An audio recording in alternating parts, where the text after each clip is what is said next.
তো আজকে আমরা যেটা পড়বো সেটা হচ্ছে আইনস্টাইনের আলোক তড়িৎ সমীকরণ। আইনস্টাইনের আলোক তড়িৎ সমীকরণ। তো এর আগে বলে রাখি যে গত ক্লাসে আমরা একটা জিনিস দেখেছিলাম যে আলো যদি তরঙ্গ হয় অর্থাৎ তরঙ্গ তত্ত্বের সাহায্যে সেক্ষেত্রে কিন্তু ফটো ইলেকট্রিক ইফেক্ট বা আলোক তড়িৎ যে নিঃসরণ ক্রিয়া সেটা কিন্তু ব্যাখ্যা করা যাচ্ছিল না। সেখানে কোন কোন জায়গাগুলো ব্যাখ্যা করা যাচ্ছিল না, সেখানে দেখা যাচ্ছিল যে ফটো ইলেকট্রনের যে সর্বোচ্চ গতিশক্তি এর কোনো সীমা থাকার কথা ছিল না, অথচ দেখা যাচ্ছে সেখানে একটা রেস্ট্রিকশন থেকে যাচ্ছে বা একটা সীমা থেকে যাচ্ছে, অর্থাৎ ইভি0 অপেক্ষা সেক্ষেত্রে ফটো ইলেকট্রনের গতিশক্তি এর থেকে বেশি হতে পারে না। 1 নম্বর ছিল। 2 নম্বর হচ্ছে গিয়ে প্রারম্ভ কম্পাঙ্ক, অর্থাৎ প্রারম্ভ কম্পাঙ্ক থেকে কম কম্পাঙ্কের আলো যদি ফেলি এবং সেক্ষেত্রে যদি অনেক বেশি তীব্রতা হয়ে থাকে তাতেও কিন্তু অনেক প্রচুর পরিমাণে এনার্জি বয়ে নিয়ে যাচ্ছে, কিন্তু সেক্ষেত্রে দেখা যাচ্ছিল যে আলোক তো নিঃসরণ ঘটছে না। ফটো ইলেকট্রনগুলোর কথা যদি ভাবি তাহলে সেক্ষেত্রে তীব্রতা আমি অনেক বাড়াচ্ছি, তীব্রতা যদি বাড়ায় তাহলে আলোক তরঙ্গ যেটা সেখানে অনেক শক্তি আসছে, শক্তি এলে কী হবে, তার যে গতিশক্তিটা অনেক প্রচুর পরিমাণে হওয়ার কথা, কিন্তু সেই ক্ষেত্রে ইভি0 অপেক্ষা বেশি হচ্ছিল না। তাহলে এই দুটো ব্যর্থ ছিল। আরও একটা ব্যর্থতা ছিল কি, যে ফটো ইলেকট্রনের যে নিঃসরণ সেটা হচ্ছে তাৎক্ষণিক ঘটনা, অর্থাৎ ফটো ইলেকট্রিক এফেক্ট যেটা সেটা হচ্ছে তাৎক্ষণিক ঘটনা, অর্থাৎ কোনো একটা ধাতব পৃষ্ঠের উপর আলো পড়লো সাথে সাথে কী হচ্ছে, ইলেকট্রন নিঃসরণ হতে শুরু করলো, এর মাঝে কোনো রকম কোনো গ্যাপ নেই, অর্থাৎ সময়ের ব্যবধান নেই, যে ফটো ইলেকট্রন যেগুলো নিঃসরণ হচ্ছে সেটা একটু সময় নিচ্ছে, আলো পড়ছে তারপর কি হচ্ছে কিছু সময় পরে ফটো ইলেকট্রন নিঃসরণ হচ্ছে, এইসব জিনিসগুলো ব্যাখ্যা করা যাচ্ছিল না, যে এর মধ্যে কোনো গ্যাপ নেই, তরঙ্গ তত্ত্বের সাহায্যে এগুলো ব্যাখ্যা করা যাচ্ছিল না। তো তরঙ্গ তত্ত্বের সাহায্যে ব্যাখ্যা করা যাচ্ছিল না, তার জন্য কি করেছিল আইনস্টাইন, কি করেছিল ফোটন কণার ধারণা দিয়েছিল, যে ফোটন কণাটার কি ছিল ভরহীন এবং নিস্তড়িত, কিন্তু একটা জিনিস ছিল সেটা হচ্ছে ভরবেগ ছিল, ভর ছিল না কিন্তু ভরবেগ ছিল। এই জিনিসগুলো গত ক্লাসে আলোচনা হয়েছে। তো আজকে কি করব, সেই আইনস্টাইনের আলোক তড়িৎ সমীকরণগুলো আমরা দেখব, এবং সেই ক্ষেত্রে আইনস্টাইন কীভাবে ওই যে তরঙ্গ তত্ত্বের ব্যর্থতাগুলোকে তুলে ধরেছিল এবং সঠিকভাবে ব্যাখ্যা করেছিল ফোটন কণার ধারণা দিয়ে, সেগুলো আমরা দেখব। তো এখানে আলোক তড়িৎ ক্রিয়া ব্যাখ্যা করার জন্য আইনস্টাইন কিছু স্বীকার্য গ্রহণ করেছিল। সেই স্বীকার্য কি কি? প্রথম যে স্বীকার্য ছিল যে ধাতু পৃষ্ঠে যদি আলোক রশ্মি আপতিত হয় তাহলে ফোটন কণার স্রোত হিসেবে এবং নিউ কম্পাঙ্কের আলোর জন্য একটি ফোটন কণার কম্পাঙ্ক ই=h। তো ধাতু পৃষ্ঠে যে আলোক রশ্মিগুলো আপতিত হচ্ছে সেগুলো কি হচ্ছে, তরঙ্গর আকারে না, সেগুলো হচ্ছে ফোটন কণার স্রোত হিসাবে বিবেচনা করা হচ্ছে, ফোটন কণার স্রোত। এবং যদি নিউ কম্পাঙ্কের আমি আলো ফেলি তাহলে প্রত্যেকটা ফোটন কণার শক্তি হবে ই=h নিউ, প্রত্যেকটা ফোটন কণার শক্তি h নিউ পরিমাণ করে। যদি আমি 5টা যদি ফোটন যায় তাহলে সেক্ষেত্রে শক্তির মোট শক্তি 5 × h নিউ হবে। এইভাবে শক্তিগুলো, অর্থাৎ এক একটা বন্দুকের গুলির মতো, এক একটা বন্দুকের গুলি সেগুলোকে ফোটনের মতো কল্পনা করা হচ্ছে, ঠিক আছে, বন্দুকের গুলি একটা ফোটন, এরকম ব্যাপার, যত আমি গুলি ছুড়বো তত কি শক্তি বাড়বে, এরকম ব্যাপার। তাহলে কি বলছে, ধাতু পৃষ্ঠে যে আলোক রশ্মি আপতিত হচ্ছে সেগুলো হচ্ছে ফোটন কণার স্রোত হিসেবে বিবেচনা করা হচ্ছে, এবং নিউ কম্পাঙ্কের আলো যদি আমি ফেলি তাহলে প্রত্যেকটা যে ফোটন কণা থাকবে তার শক্তির পরিমাণ E=h। 2 নম্বর বলছে যে ধাতুর ইলেকট্রনের সঙ্গে আপতিত ফোটনের সংঘর্ষ হয়, এই সংঘর্ষে দুরকম ফল হতে পারে। তাহলে কি হচ্ছে, আমি কোনো একটা ধাতু পৃষ্ঠের উপর আলো ফেলছি, তাহলে সেই ক্ষেত্রে যে ফোটনগুলো আসে সেই ফোটনগুলো ধাতুর ইলেকট্রনের সঙ্গে সংঘর্ষ ঘটাবে, সংঘর্ষ ঘটানোর ফলে দুটো ঘটনা ঘটতে পারে। একটা হচ্ছে যে ফোটনটা সম্পূর্ণ h নিউ পরিমাণ শক্তি নিয়ে প্রতিফলিত হয়ে যাবে, অর্থাৎ সেক্ষেত্রে সে ইলেকট্রন নিঃসরণ হতে ব্যর্থ হবে, অর্থাৎ ফটো ইলেকট্রন যে নিঃসরণ হবে সেটা হবে না, না হয় কী হবে, সে ফোটনটা সম্পূর্ণ শক্তি নিয়ে প্রতিফলিত হয়ে যেতে পারে। 2 নম্বর হতে পারে কি, যে h নিউ শক্তির পুরোটাই কী হয়েছে ইলেকট্রনে স্থানান্তর, অর্থাৎ যে শক্তিটা বয়ে নিয়ে এসেছিল ফোটন কণা সেটা কী হবে, পুরোপুরি ইলেকট্রনকে সে দান করে দেবে এবং ইলেকট্রন সেখান থেকে কী হবে ধাতুপৃষ্ঠ থেকে বেরিয়ে যাবে। তাহলে এই দুটো ঘটনা ঘটতে পারে, একটা হচ্ছে সম্পূর্ণ শক্তি নিয়ে প্রতিফলিত হতে পারে, অথবা পুরো শক্তিটাই ইলেকট্রনকে সে দান করে দিতে পারে। তো এই ক্ষেত্রে আমরা একটা জিনিস বুঝতে পারছি যে আলোক তড়িৎ ক্রিয়া যেটা সেটা বিশ্লেষণ করতে যে আইনস্টাইন কোন তত্ত্বকে ব্যবহার করেছিলেন, বিকিরণের কোয়ান্টাম তত্ত্বকে ব্যবহার করেছিলেন, অর্থাৎ যে এই যে আলোক তড়িৎ নিঃসরণ ঘটছে সেই ক্ষেত্রে যে আলো যেটা আসছে সেটা ফোটন কণার স্রোত। এবার বলছে যে এই যে আপতিত ফোটনের শক্তি h নিউ এর পুরোটা যখন ধাতুর ইলেকট্রনে স্থানান্তর, অর্থাৎ এই যে এখানে বলা হলো যে h নিউ শক্তির পুরোটা ইলেকট্রনে স্থানান্তর, সেটা আবার কি করে দুভাবে ব্যবহৃত হয়, এই শক্তিটা যে ইলেকট্রনকে ট্রান্সফার করে দিচ্ছে সেটা আবার দুভাবে ব্যবহৃত হচ্ছে।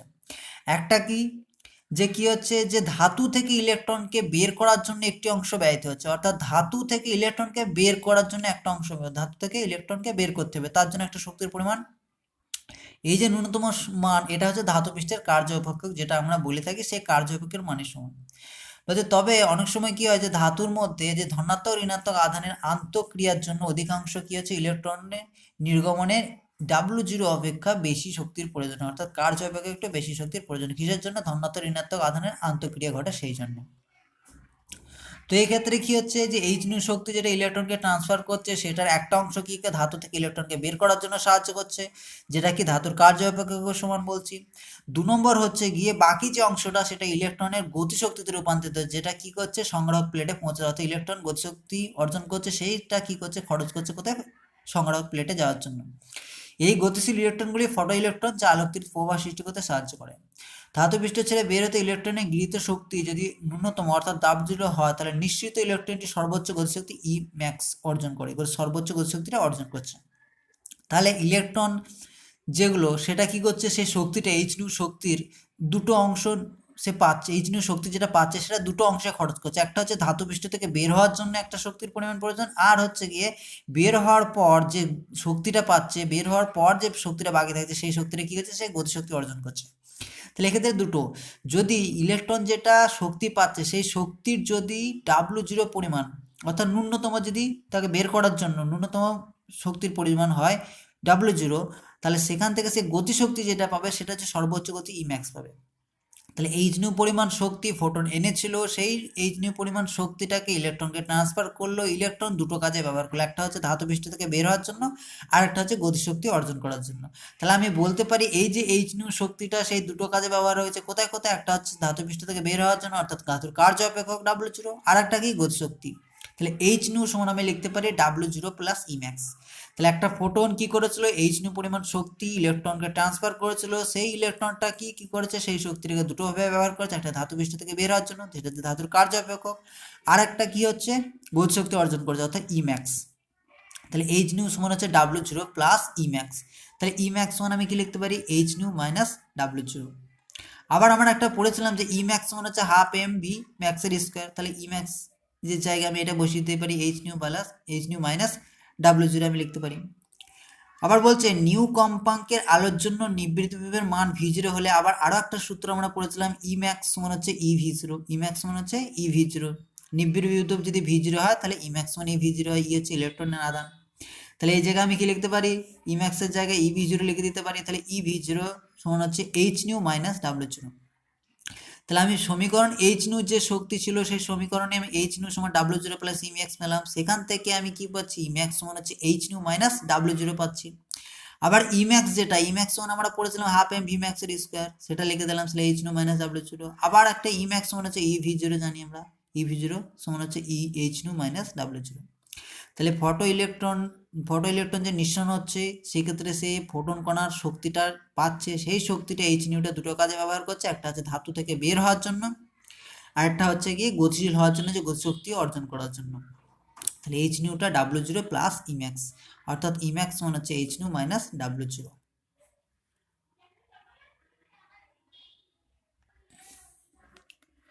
তো এখানে যদি আমরা সমীকরণগুলো দেখি যে E max সমান আমি পেলাম এইচ নিউ মাইনাস W0, আবার E max এর জায়গায় হাফ এম ভি ম্যাক্স এর স্কোয়ার সমান H nu minus W0, EV0 সমান হচ্ছে এইচ নিউ মাইনাস W0। আর একটা সমীকরণ আমরা পাবো E max সমান হচ্ছে H into new minus new zero, new minus new zero, এই একটা সমীকরণ।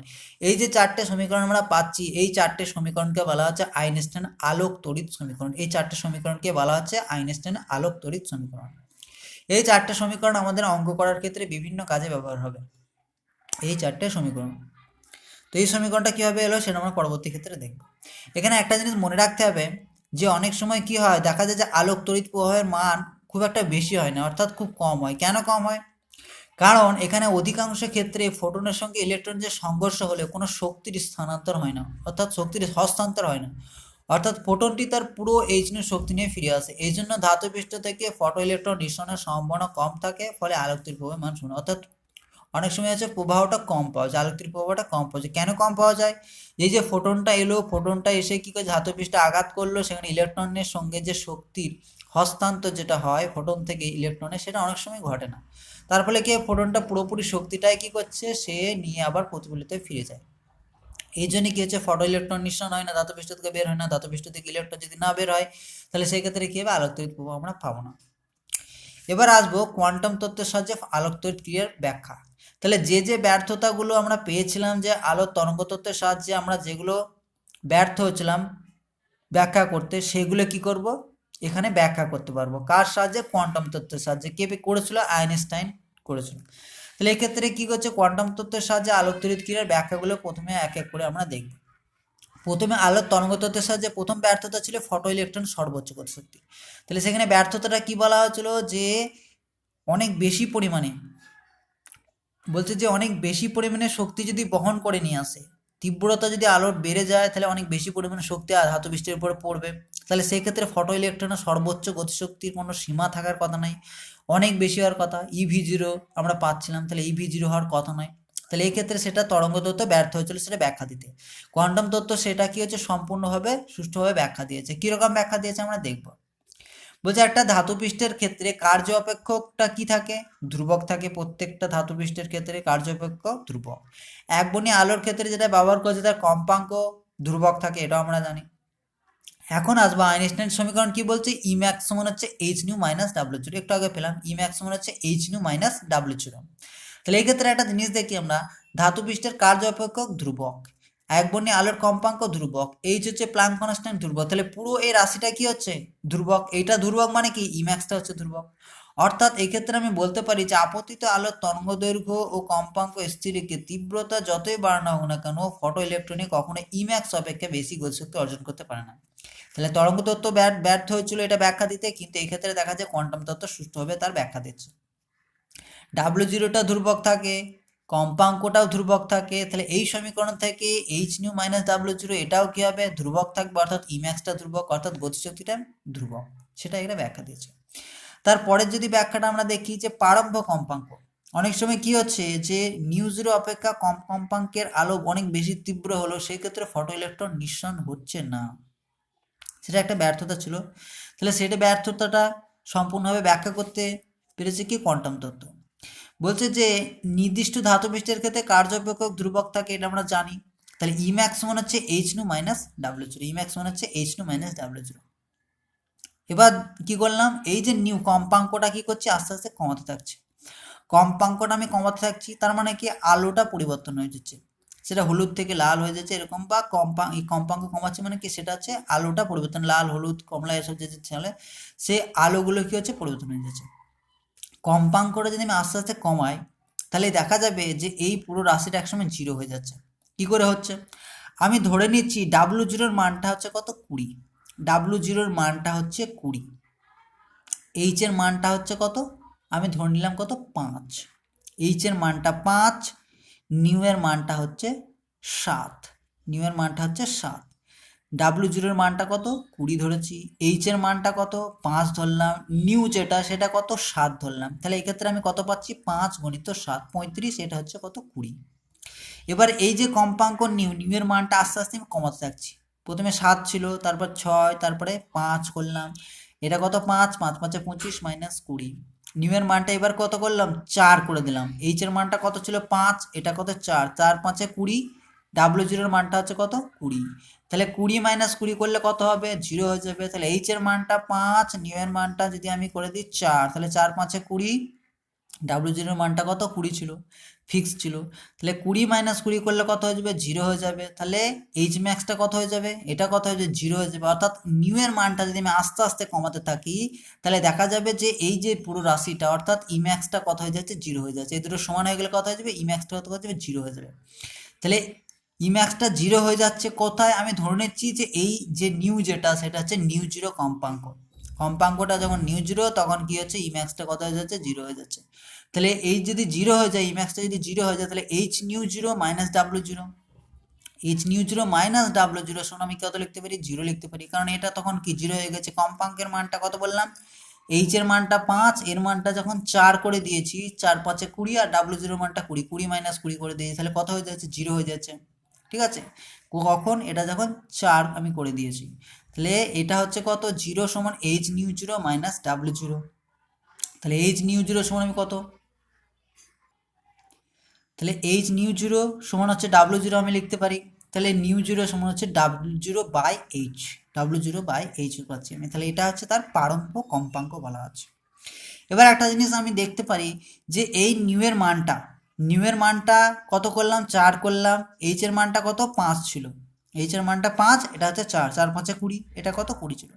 এখন এটা যদি আমি 4-এর জায়গায় কত করে দিলাম, 3 করে দিলাম, এটা কত ছিল 5, এটা হচ্ছে 3, 3 5 15 মাইনাস 20, 15 মাইনাস 20 গেলে মাইনাস চলে আসছে। তাহলে মাইনাস তো হতে পারে না, কারণ ইলেকট্রনের গতিশক্তি কখনো মাইনাস হতে পারে না। তাহলে গতিশক্তি যদি মাইনাস না হতে পারে, তাহলে এটাই হচ্ছে সর্বনিম্ন কম্পাঙ্ক, যাতে কি হবে, ফটো ইলেকট্রন নিঃসরণ হবে। তো এখানে তাই বলছে যে ফটো ইলেকট্রনের গতিশক্তি কখনো ঋণাত্মক হতে পারে না, কারণ 15 মাইনাস 20 করলে -5 আসছে, কিন্তু ইম্যাক্সটা কখনো জিরো হতে পারে, তোমার হচ্ছে মাইনাস হতে পারে না, জিরো হতে পারে কিন্তু মাইনাস হতে পারে না কখনোই। তাহলে ফটো ইলেকট্রনের গতিশক্তি কখনো ঋণাত্মক হতে পারে না, তাই আলোর কম্পাঙ্ক নিউ জিরো অপেক্ষা কম হলে কোনো আলোক তড়িৎ নিঃসরণ হয় না, অর্থাৎ এই নিউ জিরো হলো প্রারম্ভ কম্পাঙ্ক। তাহলে এর থেকে যদি আমি এই যে নিউ জিরো বলছি, এই কম্পাঙ্ক যদি আরে কম করে দিই, তাহলে ইম্যাক্সটা কত হচ্ছে, মাইনাস চলে যাচ্ছে, কিন্তু মাইনাস হতে পারে না। তাহলে মাইনাস যদি না হয়ে থাকে, তার মানে কি ইম্যাক্স যদি না থাকে, তাহলে সেই ক্ষেত্রে কি হবে, কোনো রকম কোনো ফটো ইলেকট্রন নিঃসরণ হবে না, আলোক তড়িৎ ক্রিয়া ঘটবে না। তাহলে সেই ক্ষেত্রে কি আমরা কোনো রকম কোনো প্রভাব পাবো না। তাহলে এই যে কম্পাঙ্ক এর থেকে বা বেশি যদি আমি করে দিই, নিউ জিরো থেকে একটু বেশি যদি করি, তাহলে সেক্ষেত্রে কি হবে, ফটো ইলেকট্রন নিঃসরণ হবে এবং সেক্ষেত্রে আলোক তড়িৎ প্রভাব আমরা পাবো। এটা হচ্ছে প্রারম্ভ কম্পাঙ্ক। অর্থাৎ নিউ জিরো মিনিমাম যে কম্পাঙ্ক, প্রারম্ভ কম্পাঙ্ক, এর থেকে একটু বেশি এবং তীব্রতা যদি কম হয়, তাহলে সেই ক্ষেত্রে দেখা যাবে যে ফটো ইলেকট্রিক ইফেক্ট ঘটছে। কিন্তু দেখা যাচ্ছে যে আমি কি করেছি, এই যে কম্পাঙ্কটা অনেক অনেক কম, কম্পাঙ্কটা হচ্ছে প্রারম্ভিক কম্পাঙ্ক থেকে কম করে দিলাম, আমি কত এখানে ধরলাম 5 × 4, 4-এর জায়গায় কত করেছি, 3 করে দিয়েছি কম্পাঙ্ক, 3 করে দিয়ে তীব্রতা যদি অনেক বেশি হয়, তবুও কিন্তু সেক্ষেত্রে কোনো রকম কোনো ফটো ইলেকট্রন নিঃসরণ হবে না, কারণ কি ইম্যাক্সটা ঋণাত্মক হতে পারে না। সেই জন্য কি হবে, এটাই হচ্ছে প্রারম্ভ কম্পাঙ্ক। এখন আমরা কি পেলাম, ই ম্যাক্স সমান হচ্ছে H nu minus W zero, H nu minus W. আবার ডাব্লু জিরো সমান আমি কি পেলাম, ডাব্লু জিরো সমান আমি পেয়েছি H new zero, W zero সমান হচ্ছে H new zero, new zero হচ্ছে প্রারম্ভিক কম্পাঙ্ক। তাহলে ডাব্লু জিরোর জায়গায় কি করলাম, এটা বসিয়ে দিলাম, এটা যদি বসিয়ে দিই আমি, তাহলে কি পাচ্ছি, ই ম্যাক্স সমান কত পাচ্ছি, ই ম্যাক্স সমান আমি পাচ্ছি কত, H nu minus H new zero সমান হচ্ছে H into new minus new zero. তাহলে ওই চারটে যে সমীকরণ, লাস্টের যে সমীকরণটা ছিল আইনস্টাইন আলোক তড়িৎ সমীকরণ যেটা ছিল লাস্টে, সেটা বললাম যে পরে প্রমাণ করা হবে, সেটা করে দিলাম আমরা। ঠিক আছে, এরপরে যেটা আবার কি, তাৎক্ষণিক ক্রিয়া। তাহলে আলোক তরঙ্গ তত্ত্বের সাহায্যে কি হচ্ছে, তাৎক্ষণিক যে ক্রিয়া ফটো ইলেকট্রিক এফেক্ট, সেটা ব্যাখ্যা করা যাচ্ছিল না, কোয়ান্টাম তত্ত্বের সাহায্যে কি করব, সেটা আমরা ব্যাখ্যা করব। তো এখানে কি ঘটনা ঘটে, তো এখানে হচ্ছে কি, যে এইচ নিউ শক্তি সম্পূর্ণ ফোটনের সঙ্গে ইলেকট্রনের সরাসরি স্থিতিস্থাপক সংঘর্ষে ঘটে, স্থিতিস্থাপক সংঘর্ষের মাধ্যমে কি হচ্ছে, শক্তির স্থানান্তর হয়, শক্তির স্থানান্তর হওয়ার জন্য এক্ষেত্রে কি হচ্ছে, আলোক রশ্মির আপতন ও ফটো ইলেকট্রন নিঃসরণের মধ্যে কোনো সময়ের ব্যবধান থাকে না। অর্থাৎ এক্ষেত্রে সংঘর্ষ যেটা, সেটা হচ্ছে কি স্থিতিস্থাপক, স্থিতিস্থাপক সংঘর্ষ হওয়ার দরুন কি হচ্ছে, শক্তির স্থানান্তর যেটা হচ্ছে পুরোপুরি ঘটে যাচ্ছে এবং তৎক্ষণাৎ ঘটে যাচ্ছে। এই জন্যই কি হচ্ছে, যে আলোক রশ্মি যে আসছে এবং ফটো ইলেকট্রন যে নিঃসরণ হচ্ছে, তার মধ্যে কোনো রকম সময়ের ব্যবধান থাকছে না।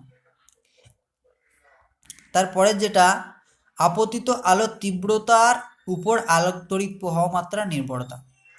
তাহলে তীব্রতা বাড়লে অনেক সময় দেখা যাচ্ছে আলোক তড়িৎ প্রবাহ মাত্রা বাড়ছে, যখন কম্পাঙ্ক যেটা, সেটা হচ্ছে প্রারম্ভ কম্পাঙ্ক থেকে বেশি করা আছে, বা প্রারম্ভ কম্পাঙ্ক হচ্ছে এরকম করা আছে, ওর থেকে কম কম্পাঙ্কের আলো ফেললে কিন্তু আলোক তড়িৎ প্রবাহ মাত্রা পাওয়া যাবে না। তাহলে এক্ষেত্রে আমি কি করেছি, যে প্রারম্ভ কম্পাঙ্ক থেকে বেশি কম্পাঙ্ক নিয়েছি, একটু সামান্য বেশি, আর কি করছি, তীব্রতাটা অনেক বাড়িয়ে দিয়েছি, আলোক তীব্রতা বাড়িয়ে, দেখা যাচ্ছে আলোক তড়িৎ প্রবাহ মাত্রা অনেক বেড়ে গেছে। কেন বাড়লো, তো এখানে কম্পাঙ্কটা যদি আমি স্থির রেখে আপতিত আলোর তীব্রতা বৃদ্ধি করি, তাহলে ধাতু ও পাতের উপর আপতিত ফোটন সংখ্যা বৃদ্ধি পাচ্ছে, ফোটনের সংখ্যা অনেক বেশি পরিমাণে বৃদ্ধি পেয়ে যাচ্ছে। তাহলে তীব্রতা বৃদ্ধি করা মানে ফোটনের সংখ্যা বৃদ্ধি করা, তাহলে ফোটনের সংখ্যা বৃদ্ধি মানে কি, শক্তির পরিমাণটা কি হবে, অনেক বেশি পরিমাণে বৃদ্ধি করা। তাহলে আপতিত ফোটনের সংখ্যা যদি বৃদ্ধি পায়, ফোটন ও ধাতু মধ্যস্থ ইলেকট্রনের মধ্যে সংঘর্ষের সংখ্যা বৃদ্ধি পাবে, তাহলে অনেক বেশি পরিমাণ শক্তি আসছে, বেশি পরিমাণ কি হচ্ছে, সংঘর্ষ করছে কার সাথে, ফোটনের সাথে, ইলেকট্রনের। তাহলে বেশি সংখ্যক কি হবে, ইলেকট্রন নির্গত হবে, বেশি সংখ্যক যদি ফটো ইলেকট্রন নিঃসৃত হয়, তাহলে সেই ক্ষেত্রে আলোক তড়িৎ প্রবণতা কি হবে, বাড়বে। তাহলে পরীক্ষালব্ধ ফলাফলের সঙ্গে এটি সামঞ্জস্যপূর্ণ। তাহলে যত বেশি আলোক তীব্রতা হবে, তীব্রতা বেশি মানে ফোটন কণা অনেক বেশি পরিমাণে সেখানে পাবো। ফোটন কণা যদি বেশি হয় তাহলে বেশি শক্তি নিয়ে আসছে। এবার ফোটনের সঙ্গে বেশি পরিমাণ ফোটনের সঙ্গে, তো এক্ষেত্রে কি বেশি পরিমাণে যদি ফোটন আসে তাহলে কি হবে, বেশি শক্তি বই নিয়ে আসছে এবং বেশি ফোটনের সাথে বেশি ইলেকট্রনের সংঘর্ষ ঘটছে। বেশি যদি সংঘর্ষ ঘটে তাহলে কি হবে, বেশি পরিমাণে ফটো ইলেকট্রন নিঃসৃত হবে। বেশি পরিমাণে ফটো ইলেকট্রন নিঃসৃত হলে বেশি পরিমাণে প্রভাব আমরা পাবো, কারণ যত বেশি ইলেকট্রন ফ্লো হবে তত বেশি কারেন্ট প্রবাহিত হতে থাকবে। এরপরে আসছে লেখচিত্রের মাধ্যমে আইনস্টাইনের সমীকরণের প্রকাশ। লেখচিত্রের মাধ্যমে আমরা কি করবো, আইনস্টাইনের সমীকরণটা প্রকাশ করবো। দেখবো সেখান থেকে কি কি আমরা পাচ্ছি তথ্য।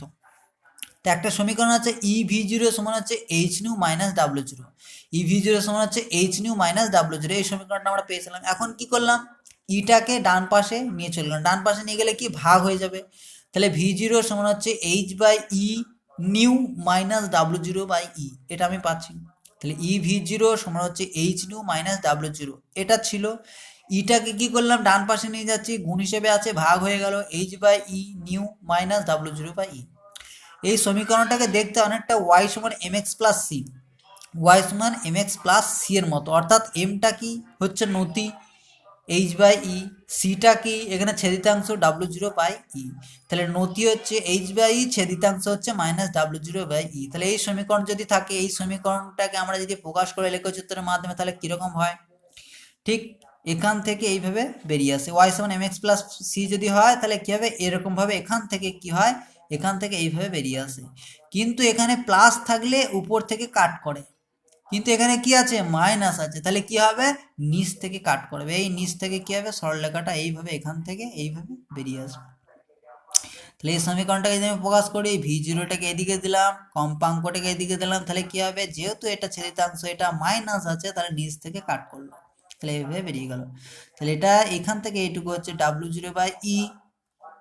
যদি আমরা ওয়াই সমান এম এক্স প্লাস সি, তাহলে এখান থেকে এরকম বলে এই উপরটুকুটা সি হতো, এখানে কি হচ্ছে মাইনাস ডাব্লিউ জিরো বাই ই আছে, তাহলে নিচের দিক বরাবর ডাব্লিউ জিরো বাই ই পাচ্ছি, তাহলে এইভাবে ঠিক যাবে, কাট করবে। তাহলে একদিকে আমি যদি ভি জিরো আর একদিকে কম্পাঙ্ক যদি আমি নিউ প্রকাশ করি, তাহলে এই সরল যে সমীকরণ আছে সেই সেটাকে সরলরেখায় প্রকাশ করি, তাহলে এইভাবে ঠিক একটা হবে। এবং এখান থেকে কি কি পাওয়া যাবে, এই যে ডাব্লিউ জিরো বাই ই, এখান থেকে আমি কার্য অপেক্ষকের মানটা পেয়ে যাবো, কার্য অপেক্ষকের মানটা আমি পেয়ে যাবো। কি করে পাবো, তাহলে এটা যদি থাকবে সেটা কি হবে, একটা ভ্যালু থাকবে, এই যে সরলরেখাটা একটা এইভাবে কাটা কাটা করে ভ্যালু থাকে, যে লেখচিত্রের মাথায় যখন প্রকাশ করি আমি, এদিক বরাবর একটা ভ্যালু দেওয়া থাকে, এদিক বরাবর একটা ভ্যালু দেওয়া থাকে। তাহলে এখান থেকে এইটুকুর ভ্যালু যদি আমি পেয়ে যাবো, ধরে নিচ্ছি কত, এখান থেকে এইটুকুর ভ্যালু আমার দেখা গেলো 7, তাহলে ডাব্লিউ জিরো বাই ই সমান আমি কত লিখতে পারবো, 7 লিখতে পারবো। ডাব্লিউ জিরো বাই ই সমান আমি কত লিখতে পারবো, 7 লিখতে পারবো। তাহলে ডাব্লিউ জিরো সমান কি ই ইন্টু 7, ই ইন্টু 7 হয়ে যাবে।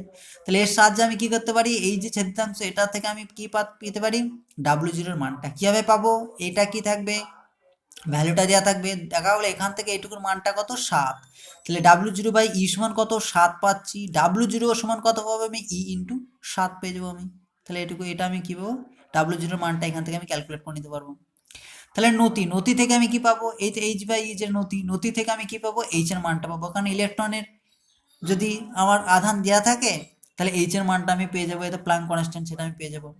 আর এখানে অনুভূমিক অক্ষের যে ছেদিতাংশ আছে, অনুভূমিক অক্ষ এটা, এখানে যে ছেদিতাংশ সেটা থেকে আমি কি পাবো, এখান থেকে যেটা আমি পাবো তাহলে নিউ জিরো এর মানটা পাবো, এখান থেকে আমি যেটা পাবো সেটা হচ্ছে নিউ জিরো এর মান, অর্থাৎ প্রারম্ভিক কম্পাঙ্ক যেটা সেটা হচ্ছে পাবো। এখানে যে ছেদিতাংশ, এখান থেকে এইটুকু যে ভ্যালুটা সেটা হচ্ছে নিউ জিরো, এটার মানটা থেকে আমি কি হচ্ছে, এই ভ্যালুটা থেকে আমি পাবো কত, তোমার হচ্ছে গিয়ে প্রারম্ভিক কম্পাঙ্ক যেটা, তার মানটা আমি পাবো।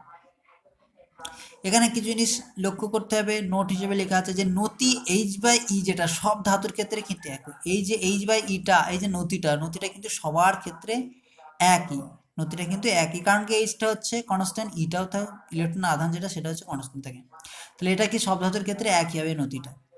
অনুভূমিক ও উলম্ব অক্ষের ছেদিতাংশ যথাক্রমে নিউ জিরো, অনুভূমিক অক্ষের ছেদিতাংশ এটা, এটা কত, এই তো এইটুকু নিউ জিরো, আর উলম্ব অক্ষের ছেদিতাংশ এদিক বরাবর কোনটা যাচ্ছে, ডাব্লিউ জিরো বা ই মাইনাস ডাব্লিউ জিরো ই, এই দুটো হচ্ছে বিভিন্ন ধাতুর ক্ষেত্রে বিভিন্ন হয়, এটা মনে রাখতে হবে, কারণ আমরা জানি প্রারম্ভিক কম্পাঙ্ক সোডিয়ামের ক্ষেত্রে একরকম দেখেছিলাম, জিঙ্কের ক্ষেত্রে, প্লাটিনামের ক্ষেত্রে আলাদা আলাদা দেখেছিলাম। তাহলে এই যে মানটা এখান থেকে এইটুকু যে এখানে যে ভ্যালুটা পাচ্ছি সেটা হচ্ছে কত, বিভিন্ন ধাতুর ক্ষেত্রে বিভিন্ন হবে, আর এইটুকুটাও কি হবে, কার্য অপেক্ষ যেটা বিভিন্ন ধাতুর ক্ষেত্রে বিভিন্ন, সেটাকে আলাদা আলাদা হবে, কিন্তু নতিটা কিন্তু h/a এটা সবার ক্ষেত্রে সমান থাকবে, এটা আমাদের মনে রাখতে হবে। আরেকটা জিনিস আমাদের কি করতে হবে, আরেকটা লেখচিত্র আমরা দেখব, ইম্যাক্স সমান হচ্ছে H into new minus new zero, এই একটা সমীকরণ আমরা পেয়েছিলাম। ইম্যাক্স সমান হচ্ছে H into new minus new zero, এটাকে যদি আমি লেখচিত্রের মাধ্যমে প্রকাশ করি, একদিক বরাবর ইম্যাক্স ইলেকট্রনের সর্বোচ্চ গতিশক্তি, আর একদিক বরাবর কম্পাঙ্ক যদি প্রকাশ করি, ঠিক এরকম একটা রেখা পাবো। কেন এটা পেলাম? তো কি করছি, প্রথমে কি করছি, কম্পাঙ্কটাকে এটা আমি ধরে নিলাম, এটা আমি ধরে নিলাম কত, এটা আমি ধরে নিচ্ছি 5, এটা কত 2, তাহলে কত হচ্ছে 2 মাইনাস 5 যদি আমি করি তাহলে মাইনাস পাচ্ছি, ইম্যাক্স কখনো ঋণাত্মক হতে পারে না, তাহলে ইম্যাক্সটা কত হয়ে যাবে, জিরোই থাকবে। তাহলে এই ক্ষেত্রে কি হচ্ছে, এই জায়গায় পাবো আস্তে আস্তে আস্তে এই যে কম্পাঙ্কটা, এটাকে কি করছি, এটা আমি 5 রেখেছি, এটা 2 বললাম, 3 করলাম, তারপর 4 করলাম, তারপর 5, 5 যখন করলাম এই কম্পাঙ্কটাকে কত করলাম 5, এটাও 5, এটাও 5, 5 5 করলে 0, তাহলে এই ম্যাক্সটা কত, এই জায়গায় কত, নিউ জিরোটা এই জায়গায়। এরপরে এই যে নিউ এর মানটা 5-এর থেকে আমি কি করছি কত, 5.1, তাহলে এটা কত 5 ছিল, তাহলে 0.1 যখনই একটু বেড়ে গেল কম্পাঙ্কটা, নিউ জিরো থেকে একটু বেশি হয়ে গেছে, তখন দেখা যাচ্ছে ঠিক কি হচ্ছে, এই ম্যাক্সটা পেয়ে যাচ্ছে আমরা, অর্থাৎ আলোকিত প্রবাহ শুরু হচ্ছে, ফটো ইলেকট্রন নিঃসরণ হচ্ছে। তারপর আস্তে আস্তে আমি কি করলাম, 6 7 8 9 10 এইভাবে যদি আমি ভ্যালু বাড়াতে থাকি কম্পাঙ্কটা, তাহলে দেখা যাচ্ছে ঠিক এরকম ধরনের একটা পিক করতে থাকছে। অল্প পরিমাণ বাড়ানোর দরুন কি হচ্ছে, এই ম্যাক্সটা সর্বোচ্চ পেয়ে যাচ্ছে, একটু বাড়াচ্ছি তাতেই দেখা যাচ্ছে কি অনেকটা পরিমাণ পিকটা উঠে যাচ্ছে, ঠিক এরকম ধরনের একটা লেখচিত্র আমরা পাবো। ঠিক আছে, তাহলে ইম্যাক্স সমান হচ্ছে H nu minus H new zero, এটাকে যদি আমি লেখচিত্রের মধ্যে প্রকাশ করি, একদিকে ইম্যাক্স একদিকে কম্পাঙ্ক নিউ, তাহলে দেখা যাচ্ছে যে এই নিউ এর মানটা যখন নিউ জিরোর সমান হচ্ছে, নিউ এর মানটা নিউ জিরোর সমান হচ্ছে, তখন ইম্যাক্সটা কত, জিরো, বাকিগুলো তো জিরো পাবো আমরা, নেগেটিভ কখনোই পাবো না। তাহলে জাস্ট এখান থেকে জাস্ট যখন নিউ এর মানটা নিউ জিরো থেকে একটু বেশি হয়ে যায়, তখন কি হয়ে যায়, ই ম্যাক্সটা পাচ্ছি আমরা, আলোকিত প্রবাহ শুরু হচ্ছে। তারপর আস্তে আস্তে আরো বাড়াচ্ছি, যখন কম্পাঙ্কটা আরো বাড়াচ্ছে, তখন দেখা যাচ্ছে পিকটা কি হচ্ছে, এই যে লেখচিত্র যেটা রেখাটা কি হচ্ছে, খুব তাড়াতাড়ি উপরের দিকে উঠছে। তাহলে এই জিনিসগুলো আমরা আইনস্টাইনের আলোকতড়িৎ সমীকরণ থেকে দেখলাম, বিভিন্ন স্বীকার্য ছিল, সেখান থেকে কি হচ্ছে, বিভিন্ন ধরনের সমীকরণ পেলাম, আলোকতড়িৎ সমীকরণ। তারপর হচ্ছে তরঙ্গ তত্ত্ব যেগুলো ব্যর্থ হয়েছিল, সেই ব্যর্থতাগুলোকে কি হচ্ছে, সুস্পষ্টভাবে ব্যাখ্যা করেছে কি, কোয়ান্টাম তত্ত্ব। আইনস্টাইন সেই কোয়ান্টাম তত্ত্বের সাহায্য নিয়েছিলেন, ফোটন ধারণা দিয়েছিলেন, সেখান থেকে কি হচ্ছে, এই জিনিসগুলো সব ব্যাখ্যা করা গিয়েছিল, এবং সেখান থেকে কিছু লেখচিত্র, সেই লেখচিত্র থেকে কী কী ভ্যালু পাচ্ছি, এসব জিনিসগুলো আমরা জানলাম। তো এই জিনিসগুলো এবং ইকুয়েশন যেগুলো আছে সেগুলো আমাদের ভালো করে জানতে হবে, পড়তে হবে, আর সাথে সাথে কী করতে হবে, এইগুলো মনে রেখে সাথে সাথে আমাদের অঙ্ক করতে হবে।